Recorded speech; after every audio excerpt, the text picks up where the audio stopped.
السلام عليكم ورحمة الله وبركاته. بسم الله الرحمن الرحيم. إن الحمد لله تعالى نحمده ونستعينه ونستهديه ونعوذ بالله من شرور أنفسنا ومن سيئات أعمالنا، إنه من يهديه الله فلا مضل له ومن يضلل فلا هادي له، وأشهد أن لا إله إلا الله وحده لا شريك له، وأشهد أن محمدا عبده ورسوله. اللهم صل على محمد وعلى آل محمد كما صليت على إبراهيم وعلى آل إبراهيم، وبارك على محمد وعلى آل محمد كما باركت على إبراهيم وعلى آل إبراهيم في العالمين إنك حميد مجيد. جزاك الله خير. يا أيها الذين آمنوا اتقوا الله وقولوا قولا سديدا يصلح لكم أعمالكم ويغفر لكم ذنوبكم ومن يطع الله ورسوله فقد فاز فوزا عظيما. ثم أما بعد, inshallah, today we will reflect on Ramadan. Just we'll share some ideas. Number one is, nothing new. We repeat the same thing over and over. For 1400 years, Muslims, when Ramadan comes, we have the same ayat, the same ahadith that we will go through.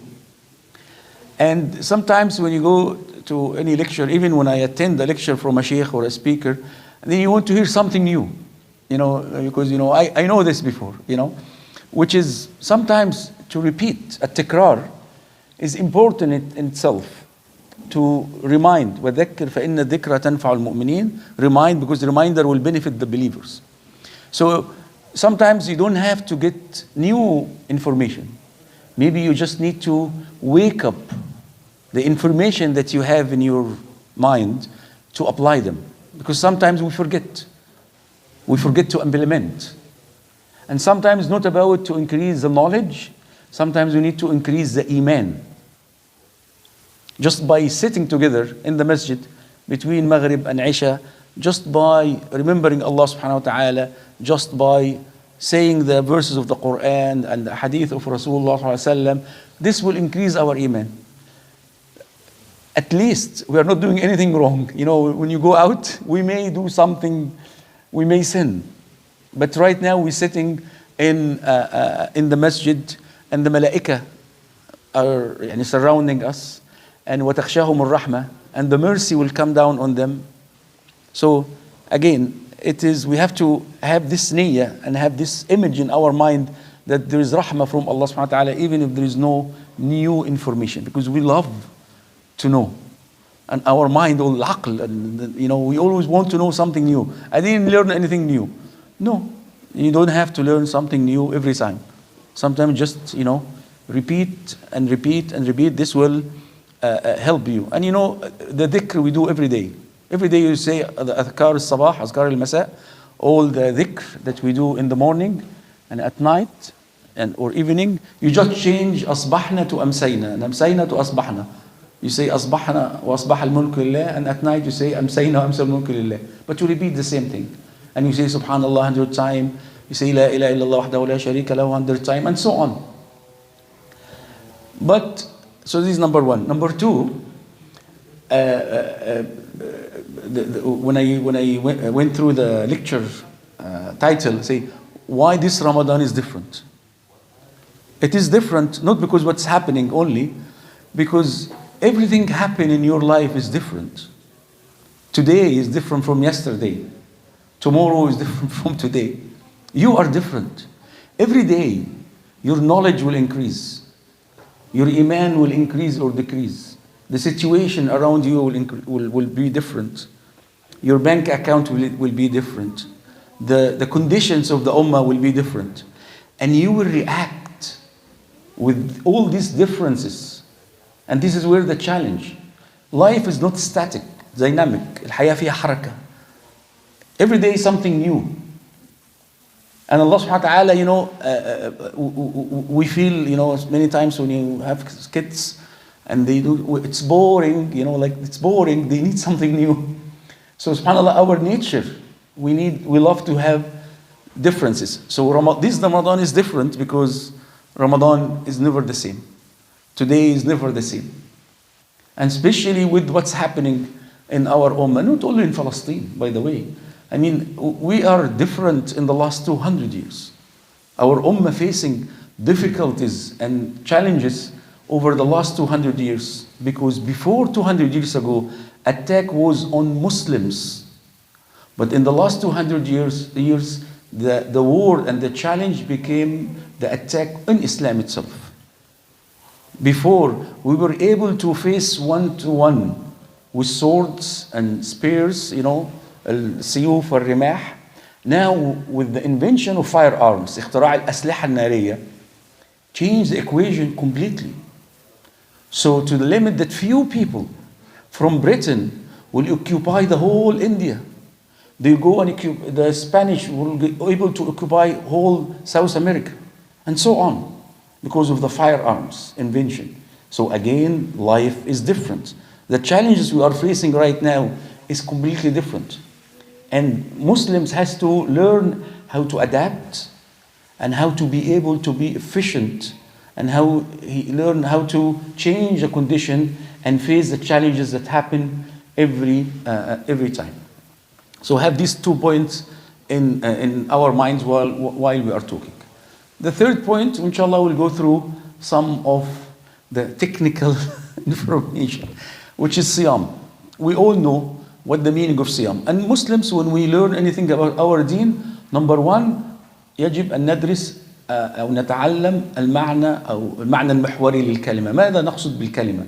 We have to know the linguistic meaning of any word that we do in our ibadah. Like what Salah means from linguistic point of view. What Siyam means from linguistic point of view. Because every word we say, we have what we call a surah dhihniyya. There is a mental image in our mind. When I say a building, mabna, everyone will draw a building in his mind. Then I will say with 1, 2, 3, 4 columns, and you start to put columns in the building. Now, and the light, white lights, and you start to ignite or turn on the light in your mind. And then when I say the color of the building and so on. So every word I say, you draw an image in your mind. So when the early Arab heard the Quran and listened to Rasulullah sallam, what they understood from the word as-siyam. So as-siyam, from the linguistic point of view, هو الامتناع. It's not to do. Not to do. Like when you make salah, what you do? You perform qiyam, ruku', sujood, you perform wudu'. When you go for hajj, zakah, you pay. There's a lot of actions you do. What you do with siyam? The opposite. You do nothing. We even tell you not to eat, not to drink, not to have a relationship with your wife. So as-siyam huwa al-imtina'. Siyam is to stop doing what you do, which is mainly the 3 things that we said. Also, as-sawm huwa shajar على شكل الإنسان. يعني it's a type of a small tree. It looks like a standing person. So they call it sawm. Why they call it sawm? What do you think? A tree, they call it looks like a human. When you draw this shape of a man, they call it as-sawm. Why do you think, what's the relationship between the shape of this tree and the meaning of siyam, that you don't do anything? Anyone think? Because the tree is what? Because the tree is not moving. It's not doing anything. The tree is standing, not moving. تمتنع عن الحركة. Stop moving. So this is the relationship. And they say بقرة صائمة. You have a wheel, and this wheel is not turning. So we say the wheel is not turning. We say wheel, صائم wheel. Because the wheel is not turning. Okay, so all this وفرس صائم meaning standing. If you have a horse that's standing, not moving, we call it a صائم horse. فرس صائم, because it's not moving. So المعنى المحوري توقف أو وقوف وعدم الحركة. So the meaning of the siyam is to stall, pause, not moving. So this is the main meaning. So when the Sahaba or the early Arab heard Rasulullah sallam saying siyam, they knew that something they will not do. And Quran will explain to them what not to do. And then we will say the Quran used in the Quran, we have if I remember correctly, are about 19 times Siyam and its roots and derivative were mentioned in the Quran. Siyam, Sawm, Sa'im, Sa'imun, Sa'imat, and so on. 19 times. And when we have something mentioned many times in the Quran, it's a significant indication that this thing or this factor is very important. It's an important thing that Allah subhanahu wa ta'ala repeating in the Quran. And we can see the difference also between as-siyam and sawm. When the Quran speaks about sawm, meaning not to talk. As Maryam alayhi salam said, إِنِّي نَظَرْتُ لِلرَّحْمَنِ صَوْمًا فَلَنْ أُكَلِّمَ الْيَوْمَ إِنْسِيًّا. When Maryam said, I will do sawm, meaning I will not talk to anyone. But the word siyam meaning to stop eating and drinking and have a relationship with your wife. This is the main meanings in the Quran. And we have, as I said, 14 times in the Quran. Allah mentioned وَالصَّائِمِينَ وَالصَّائِمَاتِ يَا أَيُّهَا الَّذِينَ آمَنُوا كُتِبَ عَلَيْكُمُ الصِّيَامُ, as we will go through the ayat inshallah. So we have, as I said, 14 times, and some of them وَأَن تَصُومُوا خَيْرٌ لَكُمْ, it's when you fast, it's better for you. So it comes in a verb form and a noun form. And again, why? Because, and this is good to understand the Quran from not the Arab that we have right now, from the early Arab. Why? Because their ear used to taste the words. يعني كانت أذنهم تتذوق أو آذانهم تتذوق الكلام. They used to taste the words and they feel the meaning. The same way exactly. When you eat something you love and it's very delicious and good, and you taste it and you feel good with the taste of the food. They used to have the same when they taste the word of the Quran. And the Sheikh were mentioning, subhanAllah, in the Surah Salat al-Maghrib, كُلُّ نَفْسٍ ذَائِقَةُ الْمَوْتِ. Every soul will taste. It's tasting, is going to taste death. And again, there's a significant meaning about that, it's not only eating, it's going to taste. It goes through all the details of the death, from the beginning to end. So when Allah subhanahu wa ta'ala mentioned the word or the verb of sawm, it gives us the action, what to do. And the more you do the action, you go to the noun. And when you go to the noun, it becomes a habit. صفة ملازمة لك. Let's give you example. If I said, زيد يلعب الكرة. Zaid is playing football. Okay? Or I said, Zaidun لاعب كرة. Zaid is a player of football. What do you understand from this? When I say Zaid play football or plays, Zaid is a player of football or football player. What do you understand from when I use Zaid يلعب الكرة or Zaid لاعب كرة? In English and Arabic. What is the message I'm trying to say to you? Because if I use a verb structure or a noun structure, there is something different. And this is the Quran, where the Quran is talking to us in different format, different structure.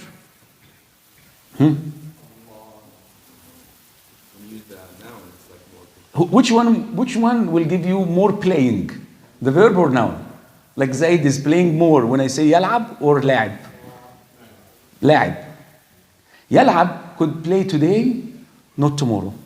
When I say a player, his job is to play. Like right now, what we see, professional people, they don't work anymore, and he's a player. His full-time job, which I don't like, by the way, his full-time job is playing. He's playing every single day. But يلعب, you and me would play in the weekend because we have more important thing to do in our life. We work to improve life, but he's playing. Okay? So to play less than a player. Okay? So this is very important. So Allah subhanahu wa ta'ala, when Allah mentioned any amr or any order for us to do, and it comes in different forms, it has an indication that we start with the verb, we start with to do something, And then what will happen? It becomes a habit. It becomes a regular action we do every single day until we are a player. يؤمن, to believe. You believe. You believe. Every day you believe until you become a believer. And a believer, when Allah subhanahu wa ta'ala talk about al-mu'minin, higher than yu'min, higher than to believe. And in the middle, which we will come to it, الَّذِينَ آمَنُوا. So if you take levels, first level, yu'min, amana, to believe, he believed. Then the second level, الَّذِينَ آمَنُوا, which is we call relative pronoun, اسم موصول.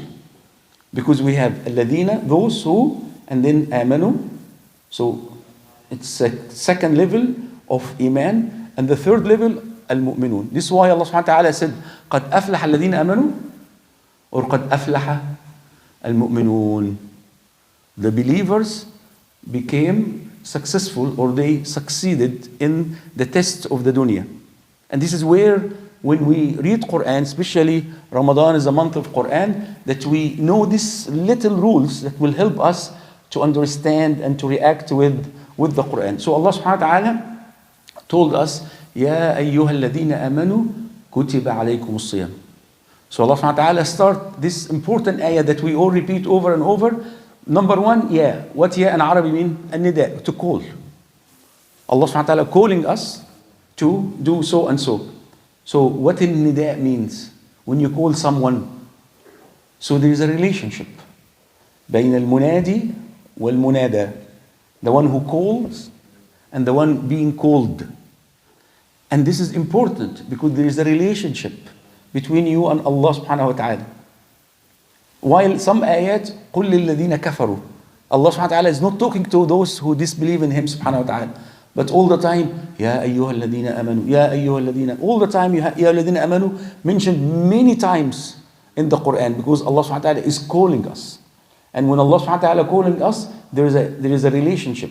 And this was subhanAllah at the end of the ayat al-siyam, وَإِذَا سَأَلَكَ عِبَادِي عَنِّي فَإِنِّي قَرِيبُ أُجِيبُ دَعْوَةَ الدَّاعِ إِذَا دَعَانِ. So when my slaves ask you about me, tell them I'm close and I will answer their calls when they pray to me and make dua for me. And then Allah subhanahu wa ta'ala said, يَا أَيُّهَا الَّذِينَ آمَنُوا, يَا أَيُّهَا الَّذِينَ آمَنُوا. So as I said, الَّذِينَ آمَنُوا, those who believe. As you know, the hadith of Jibreel alayhi salam, that Islam have three levels. It's a long hadith, but just in short, we have the first level, Islam, and the second level, Iman, and the third level, Ihsan. Okay? So imagine building of 3 floors. First floor, every one of us in the floor of Islam, which is 5 pillars of Islam. If you do them, you become Muslims. And then you go to the second level, which is, as Rasulullah said in the hadith, الإيمان بضع وستون شعبة أو بضع وسبعون شعبة أعلاها قول لا إله إلا الله وأدناها إماطة الأذى عن الطريق والحياء شعبة من الإيمان. Rasulullah said Iman is 60 something or 70 something branches, which is different actions you do to become mu'min. The highest is say La ilaha illallah from your heart and your tongue and so on. And the lowest one is to remove the harm from the roads or path of people. And modesty of a branch of Iman. So to go to the second floor, you have 2 things to do. Number 1, you do the 70. All the 70 you do. And number 2, the quality of each one. So imagine 70 branches, 70 block. You have to have each block and what is the height of each block. And this is why we are different. Some of us, because our Iman increase and decrease, maybe we miss the block completely, or the block height is small, short. It doesn't have high of quality of this block. Any block you take it from from Al-Iman and so on. And then you go to the next level, Al-Ihsan. Al-Ihsan is what? Is very simple analogy is if you have a camera and you are at work and you know that your boss is monitoring you 100%. You think he will waste time if he's sharing your screen, your computer, and you have he has a camera over you and he sees you what you are doing, you will do everything perfect. Another example, we all got G test and G2 and blah blah blah. So you go with the test and someone is sitting beside you, right? Watching what every action you do while you're driving. This is the best time you drove in your life because you know he's sitting beside you.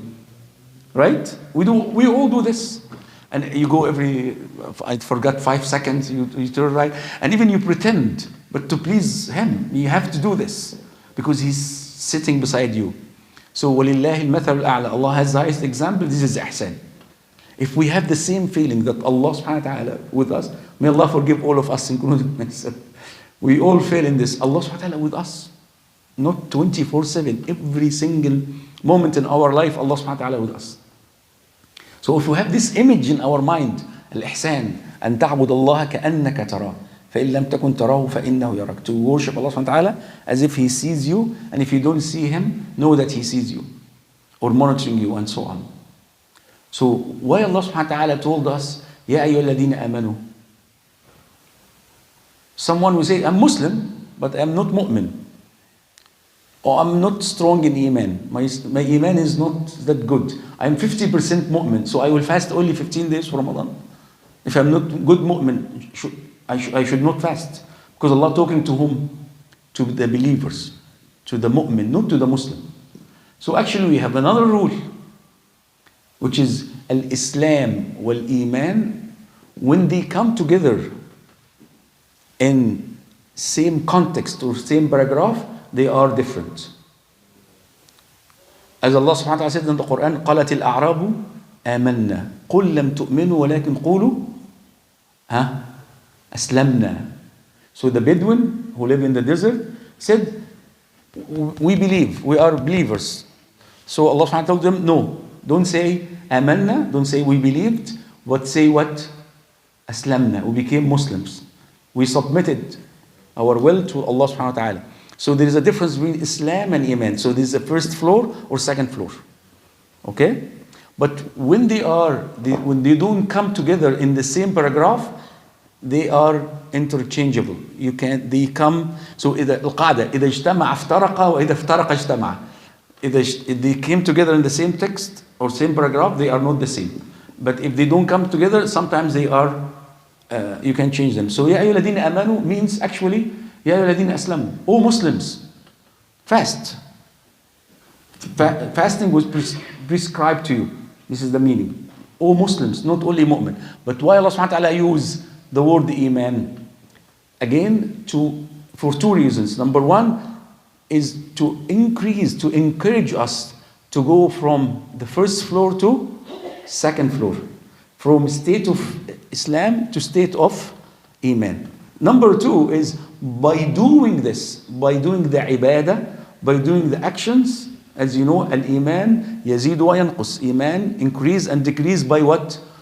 فعل الطاعات وترك المحرمات. By doing what Allah subhanahu wa ta'ala commanded us to do the obedience to Allah subhanahu wa ta'ala, to obey Allah subhanahu wa ta'ala, your Iman will increase. When we sin, when we disobey Allah subhanahu wa ta'ala, our Iman will decrease. So when Allah subhanahu wa ta'ala told us, يَا أَيُّهَا الَّذِينَ آمَنُوا, meaning by doing the siyam, our Iman will increase. So He will set the goal for us and He will encourage us. وَلِلَّهِ الْمَثَلُ الْأَعْلَى.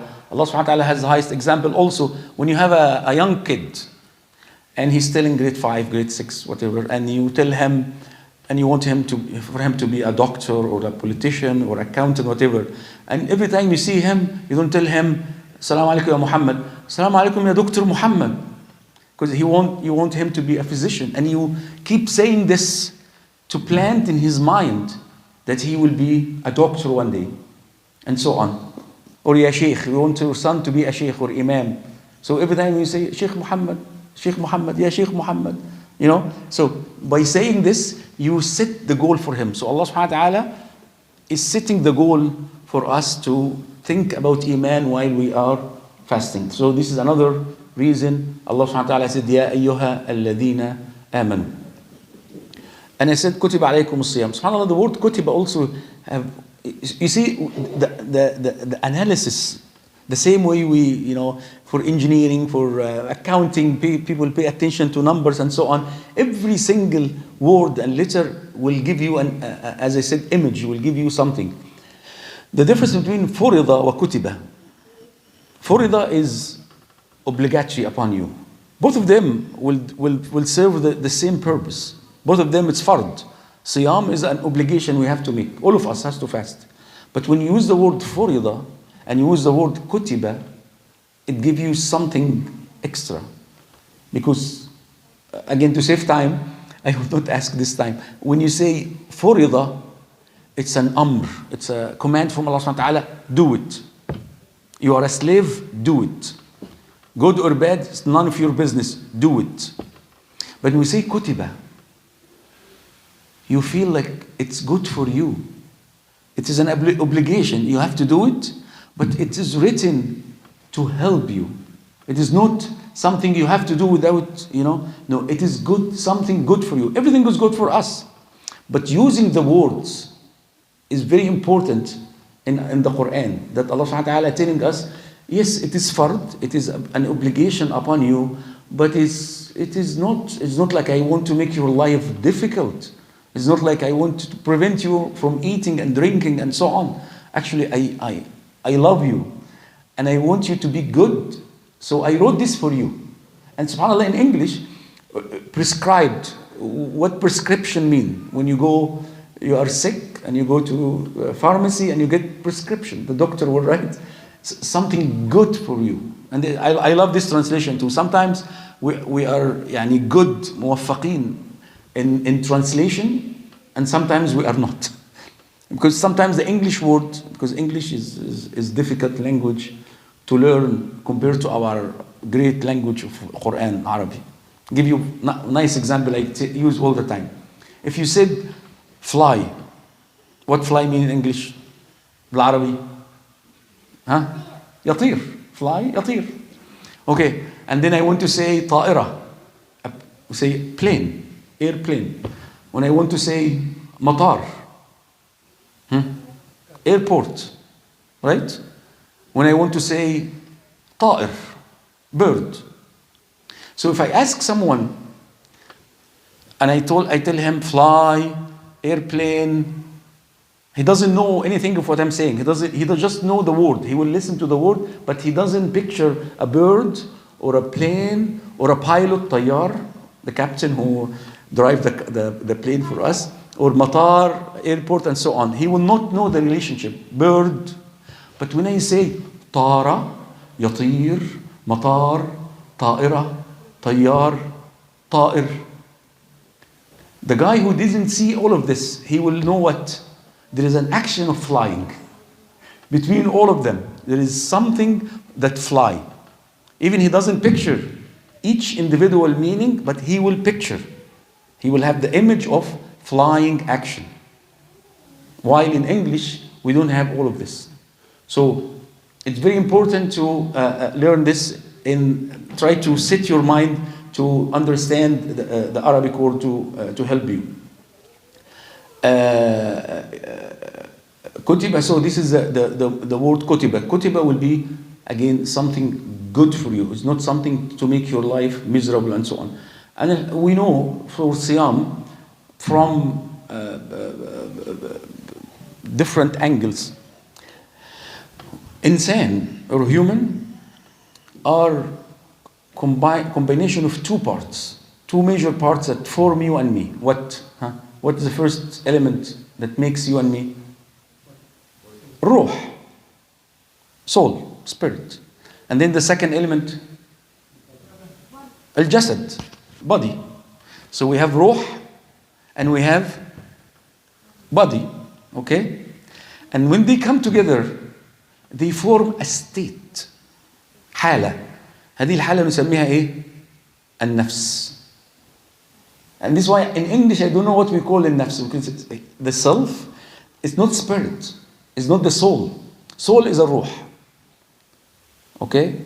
So nafs is actually in English translation meaning the state of a ruh, the spirit, when it's living within the body.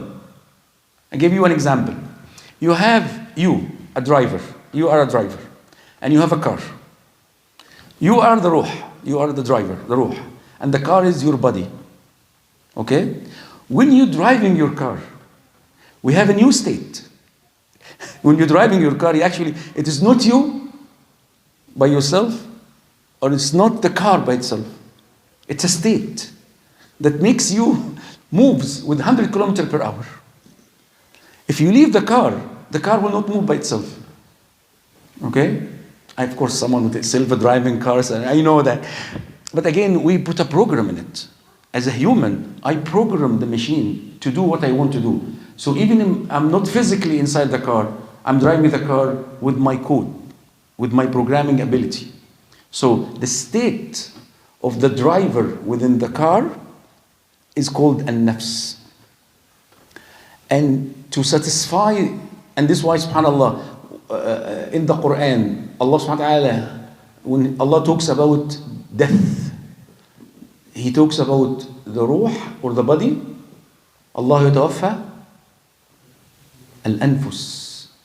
Allah will give death to an-nafs, meaning the separation. Ruh doesn't die. Ruh don't die. Ruh is from Allah subhanahu wa ta'ala. We know how it works. We don't know how it works. So when the ruh leaves the body, this is when the nafs dies. So actually death is you step out of the car. So the car will be by itself. Your body will be by itself. Okay? So now we have to satisfy the need of the ruh and satisfy the need of the body and satisfy the need of the new state that's happening by emerging ruh and jasad, the soul and the body. And this is what Siyam is doing. Siyam will help you to have to serve each one of them. Number one, we all know the benefit of Siyam. You know, I have a friend in Quebec, and one day he sent me an article in French. I don't know French, but he was that fasting 2 days a week is very good for your body. And I still have the article, which is sunnah to fast Monday and Thursday. And people who want to lose weight, they fast, 12 hours to maintain your weight, 17 hours to start to lose weight, and so on. So actually fasting, and if you fast 24 hours, I don't know how many dead cells that your body will eat, blah, blah, blah. There's a lot of benefits from Siyam for your body, for the car. This is kind of, you're doing your annual maintenance for your body. You get rid from a lot of poison in your blood, in your body, in your blood, and you renew your cells and so on. So we'll leave this for physicians and doctors, but there is a lot of benefits in Siyam. Now the ruh, subhanallah, all of us, we feel Ramadan. This is why, the hadith of Rasulullah when he said, تفتح أبواب الجنة وغلقت أبواب النار وصفدت الشياطين. The doors of heaven will be open and the doors of hellfire will be closed, and the devils and shaitan will be chained. Whatever this is an actual meaning, an actual action that will happen. Allah knows. We don't know if it's actually happened that the doors of heaven will open, or a metaphor. So both opinions are there. Okay? And we don't know if shayateen will be actually chained, or because we do this ibadah together. We come to the masjid every single day. We all go to pray Fajr together. We all wake maybe 1 hour or 2 hours before Fajr, and after you eat, you make qiyam, which we don't do all over through the whole year. We come to the masjid more. So we're doing more ibadah. We do more hasanat, more action, and this will increase the iman. So when you increase your iman, what will happen when the shaitan come and whisper to you? You are able to resist. Your ruh will elevate from the gravity of our desire to this dunya. So you'll be able to resist. We will elevate the status of our ruh. Okay? Because we read Quran more, we do more ibadah. And the whole society, everyone is encouraging you to, how many juz you read? Did you make khatma al Quran? did you come for Taraweeh? Did you know this Sheikh has a beautiful voice? And let's drive together. And sometimes we don't see each other through the whole year. But in Ramadan, we all make suhoor together and we all make iftar together because the whole family will come together. There's a lot of benefits that happen to our social life, our spiritual life. And also for the nafs. And again, the nafs, where the desires are. This is the location of the desires. So what will happen with this? The whole society is telling you, you have to be good. The whole society is helping you. So, and this is why we need all the time good environment. Imagine if the whole year we have this good environment. We will be like angels, But subhanAllah, we have it only for 1 month. So and so on. So every element of our life, which is the ruh, the body and the nafs, will benefit from Ramadan.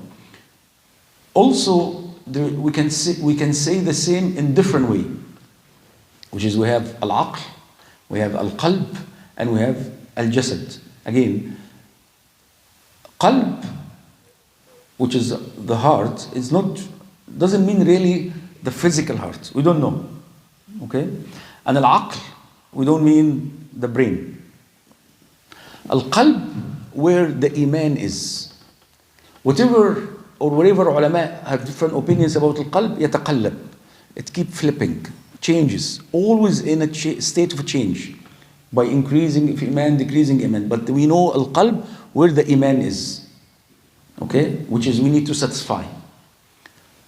Aql is related to ilm and knowledge.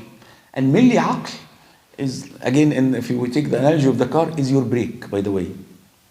Aql in the car is the brake. Al-aql يفيد الامتناع. عشان كده عقال الناقة. The rope that we have to hold the horse or a camel or whatever, we call the iqal. Why? It prevent animal from going astray. So al-aql is the one who controls the nafs. Aql is the one who controls the desire. So what we learn in Ramadan, by the way, one important element is self-control. To control your nafs. Why? Because you will see me praying, you will see me giving zakah, you will see me doing hajj, but you don't see me fasting. You don't know if I'm fasting or not. So siyam is teaching self-monitoring. It teach you how to observe Allah subhanahu wa ta'ala. You feel this, that Allah subhanahu wa ta'ala with you all the time. Allah subhanahu wa ta'ala with you all the time. So this self-control is like a training that we learn every single day in Ramadan to be able to control our desires and so on. So we have to prepare for Ramadan, which is, inshallah, it will be Monday, 99.9%. You have to prepare your body to be able to do ibadah. And this is why if we eat too much in iftar, after Maghrib, then we come for Taraweeh, we are not able to pray. So you have to prepare your body. And this is why Rasulullah used to fast in Sha'ban, Rajab and Sha'ban. And mainly in Sha'ban, Rasulullah used to fast too much in Sha'ban to the limit that they will say he's fasting the whole month. And he will break his fast and eat to the limit that they will say that he never fasts in Sha'ban. But all this is practice. It will be a practice for you to go to Ramadan ready for fasting and so on. Your body is prepared. Okay, I know it's too late now, but whoever fasts for Sha'ban, when Ramadan comes, it will be so easy for you. Okay? So when you eat, when you تَسَحَّرُوا فَإِنَّ فِي السُّحُورِ بَرَكَةً. And take suhoor because there is a barakah and blessing in suhoor. It will help you to go through the whole day. So you have to consider this. And again, we don't have time to go through everything, but you can read the sunnah of Rasulullah sallallahu alaihi wasallam, what he used to do sallallahu alaihi wasallam from the actions that he did every day to be able to prepare your body for siyam. Number 2, al-ista'dad al-aqli, your mental preparation for siyam. You have to learn the fiqh of siyam. How your siyam will be valid and what will void your siyam. What will make your siyam invalid. Because you will do the ibadah, but then it doesn't count. Someone will come to pray and his wudu is not right. Okay? So he will do the effort. but it doesn't count. Why? Because he doesn't know. So again, you have to learn. So we have to learn the ahkam and the rules and the fiqh of siyam, so your ibadah will be correct. The third one, الاستعداد القلبي لتحصيل ثمرة العلم, ثمرة العبادة. The third one is your heart. Your heart has to be prepared to attain and to acquire the fruit, the harvest of the ibadah. So your body has to be able to do the ibadah. By the way, you sleep early. We all sleep late. We always wait. But if you sleep early, you will be able to wake up to do qiyam. So this is part of the preparation. We need to al-qaylula, also to pray, to take a nap on afternoon. You know, this is all these elements that you have to study and learn and get ready to prepare your body. So you have to prepare your body to be able to do ibadah, and you have to prepare your knowledge. You have to learn about the ibadah, so the ibadah will be correct. And the third one, to do to focus on the heart, to be able to get the fruit of the ibadah. Sometimes when we pray, we don't focus on salah. So, and Rasulullah in the hadith said, لَيْسَ لِلْمَرْءِ مِنْ صَلَاتِهِ إِلَّا مَا عَقِلَ مِنْها. Yani, your salah will not count, only what you focus during the salah. Only your focus of salah, this will count. So if we pray for 10 minutes, and 8 minutes, I think about my life, my business, my wife, my kids, then, and I focus only on 2 minutes, so that the time, salah will be 20% correct. Acceptance to Allah subhanahu wa ta'ala, we don't know Allah will accept or not. Okay? But the problem is, it counts or not. But acceptance is different. So the more we focus, the more our heart will be awake. And the more people, again, to prepare your heart to be able to do the ibadah, whatever siyam or salah or whatever, very important. We should minimize doing sins. I'm not saying it will be zero, no, but you need to make it as minimum as possible. Because it is impossible that we don't sin. We sin. This is the nature of human. But try to make it minimum. And if you sin, repent right away. Repent to Allah subhanahu wa ta'ala quickly. It's the same to, when we eat, imagine you have a plate and you make some eggs on it. تسلق بيض, or تعمل بيض. When you get the butter or some fats and you cook the egg and you eat. Now you have option one, you go and clean the dish right away after you eat. How much time it takes? 1 minute, 2 minutes? So if you leave that same plate for a few hours or the following day and you go to wash it, what will happen? It will take same time or more time? More time. If you cook in the same plate, you didn't wash it, you cook in it again. And you cook in it again. What will happen? It will have what? Layers. Okay? And the shiny metal surface we don't see anymore. And to clean it, you need to grind it, or polish it with a tool. Subhanallah wa lillahi al-mathal al-a'la. Allah has the highest example. The same. When we sin and repent to Allah subhanahu wa ta'ala, we polish our hearts right away. But if we sin and we don't repent, a layer over layer over layer. And this is what كَلَّا بَرَّانَ عَلَى قُلُوبِهِمْ. This is the ran that's on our hearts. And these layers will prevent us from receiving the wahi, from the revelation of Allah subhanahu wa ta'ala. We will not receive the knowledge. We will not receive the meaning. We will not receive the influence that Allah subhanahu wa ta'ala want us to be affected and touched by the Quran. Why? Because we have layers of sins that became a barrier between us and the Quran.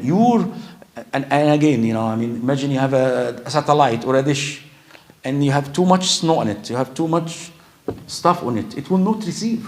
So what we do, they go up and clean it to be able to receive. So this is a critical thing that we have to do. We have to minimize the sins that we are doing to be able to benefit from Ramadan. And also, if we sin, right away, tubtu ila Allah. You repent and come back to Allah subhanahu wa ta'ala. And Allah subhanahu wa ta'ala, then the Quran continue, كَمَا كُتِبَ عَلَى الَّذِينَ مِنْ قَبْلِكُم.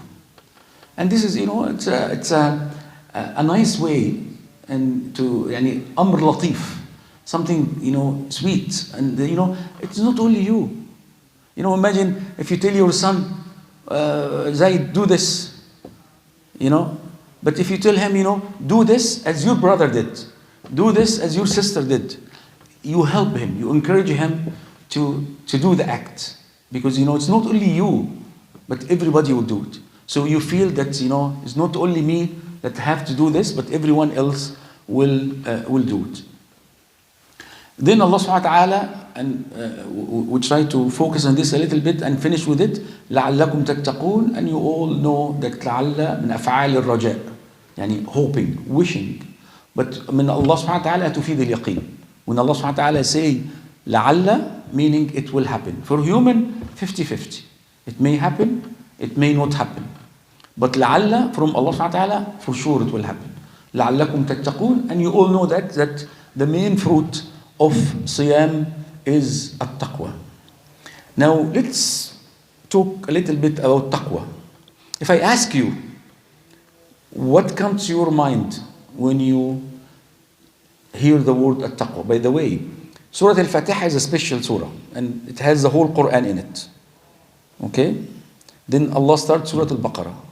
Alif Lam Mim, ذَلِكَ الْكِتَابِ لَا رَيْبَ فِيهِ هُدًى لِلْمُتَّقِينَ. So the first description of insan, of human, was al-muttaqin in the Quran.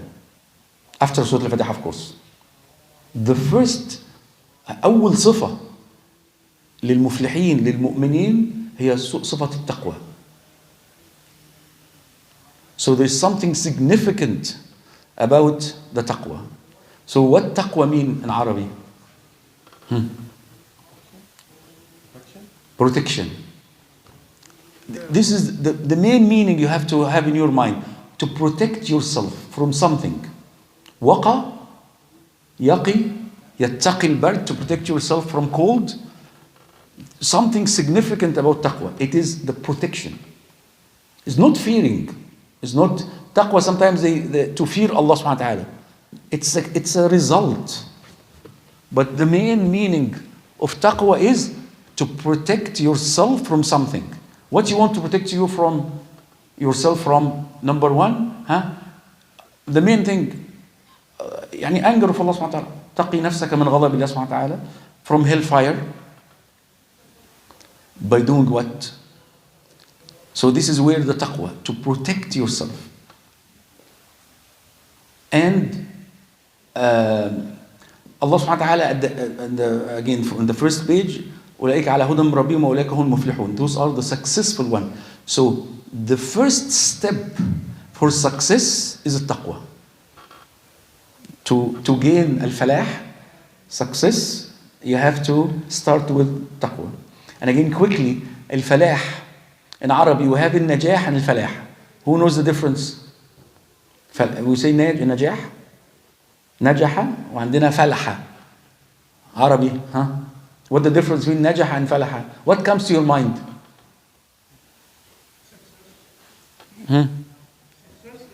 Success and success. Success, najaha, success. Falah, success after effort. So, falaha, do the effort and gain the result. Najaha, gain the result only. So when I say najaha, when you get your driving license, najaha, you have a driving license. But najaha, I don't know, you actually are a good driver or you paid the inspector or the officer to get your license. I don't know. I don't know the tool. I don't know the mean. But falaha, I know that you did the effort to gain the result. And this is why what we call farmer in Arabic, فلاح. Why فلاح? طلع عينه وعين اللي خلفه. It's very hard to farm. It's not easy task. And this is why we call al-fallah. He worked very hard. You know? So,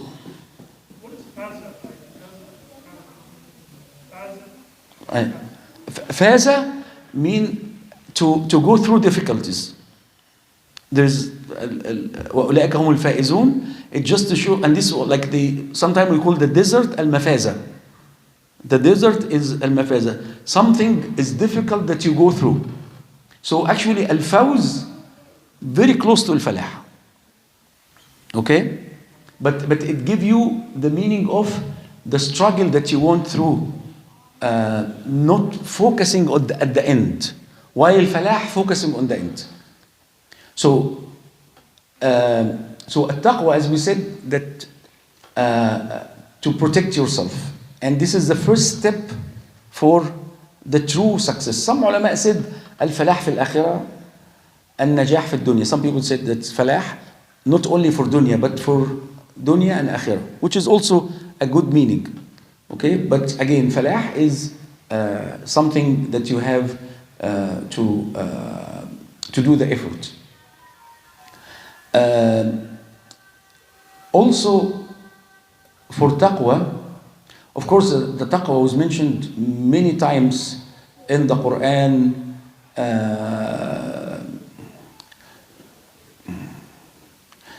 We have a hadith that explains the taqwa in a very good way. Rasulullah said, إن الحلال بين والحرام بين. إن الحلال بين والحرام بين. وبينه أمور مشتبهات لا يعلمهن كثير من الناس. So his halal is clear, and haram is clear. And between them, there is gray area. There is a lot of confusion. We don't know if halal or haram. لا يعلمهن كثير من الناس. Not everyone will know in the gray area what's halal and haram.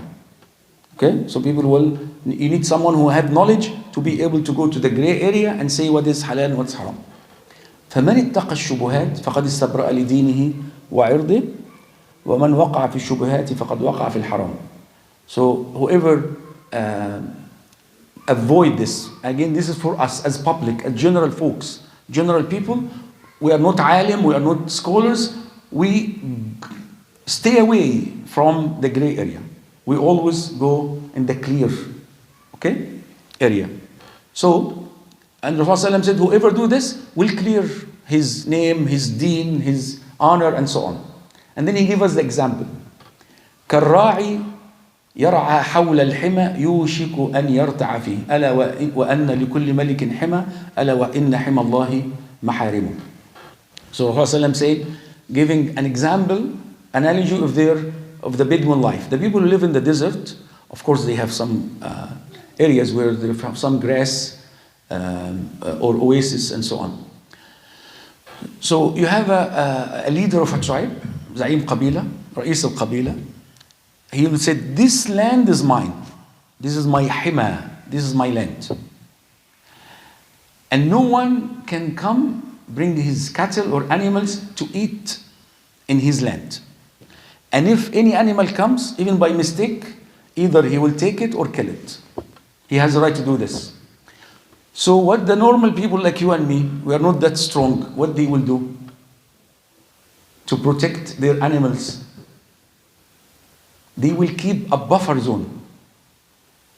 1 kilometer, 2 kilometers. So if the camel come close to this land, they have enough time to run and capture them and they bring them away. Okay? So taqwa is to have this buffer zone in your life for anything that goes to haram. Let's take example of zina, adultery. What Allah said in the Quran, لا تقربوا الزنا. So don't come close to zina. But zina starts with what? With the look, an-nadra, touch, kissing, holding, whatever, until the actual sin is the action itself. But Allah made it from where? From an-nadra. Even the haram. Yani, we have many stories. Yani, someone went to the Sheikh, Imam, and he told him, yani, I kissed a woman. And this is al-lamam. This is from al-lamam. Allah subhanahu wa ta'ala will forgive everything, but as long as not the major sin, not kabira. Kabira is to do the action itself. But Allah subhanahu wa ta'ala did not say the kabira is the limit. He said the limit where? with another, because another or lock will lead to this one. So this is where the taqwa. So the taqwa started from far, because we have a buffer zone and so on. So the analogy that Rasulullah told us about is the same. The land, we don't want to come to the land. We will not let our animals just eat or come close to the border of this owner, land owner. We will keep, few kilometers. So same with halal and haram, especially haram. We don't come close to it. We have to have this taqwa. When you drive your car, and you have car in front of you, what you do? What they advise? They say what? Keep what? Safety distance. And safety distance, they say, like according to your speed. If you have the new cars, they will show you 2 or 3 cars between you, and based on your speed, how much distance you have to keep. This is taqwa. If he brake all of a sudden, you have enough time to stop. This is taqwa that we do without knowing that we do this. This building the roof has weight. Our civil engineers, may Allah bless them, build these columns. And they said this roof will carry 10 tons. You think the columns will carry only 10 tons? They carry 50 tons. They do what we call factor of safety. They design the columns to carry 50 tons. Even the load is only 10 tons. This is taqwa. Also, all the time. So subhanAllah, taqwa in religion is very important, to be away from the sins with a buffer zone, and also in our life. SubhanAllah, many things we do that related to taqwa. This is why, SubhanAllah, remember this, the first step to success, falah, is what? Taqwa. In your business, when you have, you are more cautious. When you buy or you sell, when you trade, all this stuff is taqwa, this precaution to protect your business. You always worry. You always taking factor of safety, higher factor of safety to protect yourself and so on. So all this related to taqwa. I remember a small article was written a few years ago, and I will say it in Arabic and translate. It said, عندما تقود سيارتك بالليل على الطريق السريع, when you drive your car on the highway, ويوشك خزان الوقود على النفاد بالدال, and your fuel tank is about to get lower and lower, and will about to empty. وترى تحذير خزان الوقود على لوحة التحكم في سيارتك, and the light of low gas will come on in your, or low fuel in your car. The pump that shows that you see in your car. وتنظر على اللوحات بجانب الطريق, and you start to observe the signs, the exit signs and the fuel signs on the highway. ما أقرب محطة وقود, you look for the closest gas station. وتبدأ الهواجس والمخاوف تفترسك, and you start to worry too much about what's going to happen to me. It's night, we don't have many cars driving around, the gas station is too far.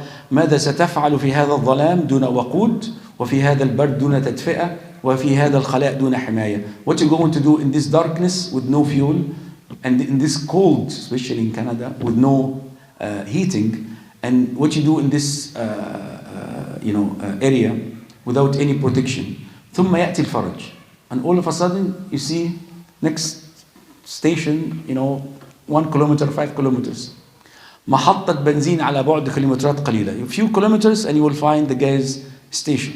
فتسأل الله أن يبلغك إياه, and you ask Allah subhanahu wa ta'ala, oh Allah, you have to give me enough gas to reach the station. And we all went through this, By the way, when the light comes on, you have maybe 30 kilometers, 50 kilometers based in your car, but you still have, when the light comes on, you have enough to go to gas station. But don't rely on it. Don't wait to the last minute. This is taqwa. Don't wait for the last minute. Don't be on the edge in every action you do in your life. فتسأل الله أن يبلغك إياها. You ask Allah subhanahu wa ta'ala to be able to reach the station حتى تتزود بالوقود, until you get more fuel. وعندما تراها تشعر أن الجبال زالت عنك إليك. When you see the station, you feel like you have mountains in your shoulder and they just disappear. وأن عينيك عادت في مقلتيك. Like your sight came back to your eyes because you don't see anything. All you're looking is gas station. You're looking for the sign, but you don't see anything else. And when you reach there, تملأ خزان الوقود, and you refill your tank. وأنت في منتهى السعادة, and you are so happy. ثم تستأنف رحلتك بعد انتهاء رمضان, and then you continue your life again after Ramadan. لتستعين بما تزودت به في طريق حياتك حتى تلقى محطة رمضان القادمة. And then you will put gas, you will put إيمان, you will put taqwa, you will put energy in your heart, in your mind, in your body to be able to continue to the next year. ويناديك صوت من السماء وتزودوا فإن خير الزاد التقوى. And a call comes from heaven, get more supply, get more fuel, because the best zad, the best supplies is at-taqwa. And this is the main goal of Ramadan. Ramadan is a good opportunity for us to increase our sense of taqwa, to be able to manage our life, to be able to be better religious, or good religious people, practicing Muslim, not moderate Muslims, just normal Muslim. And in the same time, it will help you to continue, because the charge you are getting in Ramadan will help you for the whole year. And the last thing, and I know I said the last thing, so this is after last thing, is النداء بعد الأخير. وهو ما يحدث في فلسطين. When we talk about what's happening in Palestine, that some people said that this is a milestone, a turning point in our history, and we have to be focus on this, what will happen. And for sure, it's an important milestone. But this is not the only milestone. The struggle that our ummah has, as I said, started from, especially the last 200 years, but started from Adam alayhi salam. Our struggle with the shaitan. This is the main fight. إِنَّ الشَّيْطَانَ لَكُمْ عَدُوٌّ فَاتَّخِذُوهُ عَدُوًّا. Shaitan is your enemy, so take him as an enemy. So the shaitan will use different people, and different jinn, different shaitan, and so on. So the struggle is there all the time. But as an ummah, what happened, and the significant thing of what happened, that we resist al-muqawama. The reviving of our ummah could start from there. Maybe it will not be the turning point unless the ummah responded to it. So you have this flame of resistance. Very important. May Allah subhanahu wa ta'ala bless them. May Allah subhanahu wa ta'ala give them victory. Allahumma nas'aluka an tansurhum nasran azizan qariban mu'azzara. But without the response of the ummah, this flame will go off. So again, it is significant, it is important, it is huge that few people in part of our ummah said, I don't want to be a slave. I will resist. And I will stand up, and I'm willing to die for my freedom.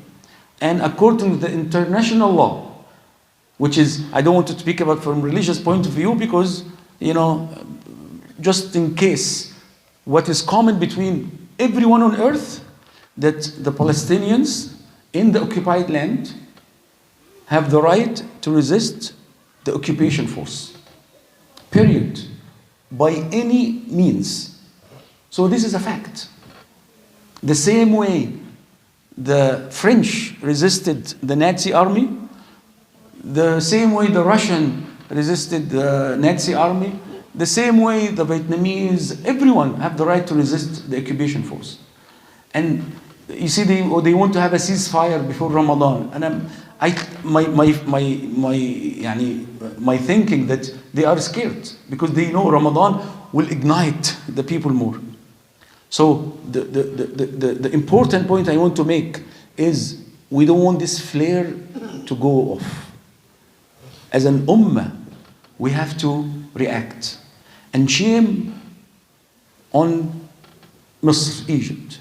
Shame on Al-Urdun, Jordan. Shame on Lebanon. Shame on Syria. Shame on all these countries that on the borders, it is called يعني دول الطوق.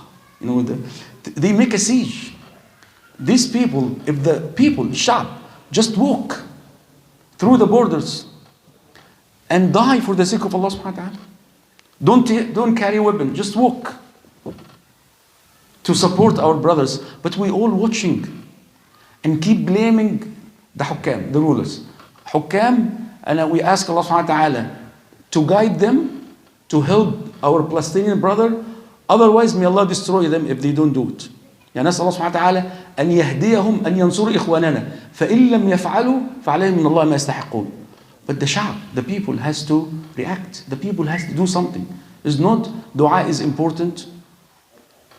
The financial support is important. The medical aid, the food, and so on. All these are important. But the people has to react.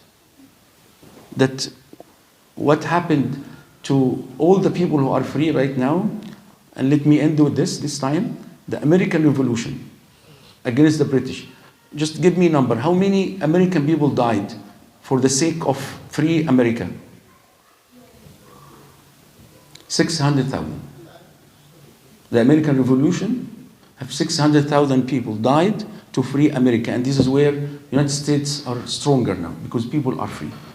So we need to learn this and use Ramadan opportunity to be able to be free and become slaves only to Allah subhanahu wa ta'ala. أقول قولي هذا وأستغفر الله لي ولكم جزاكم الله خيرا والسلام عليكم ورحمة الله وبركاته. الله أكبر.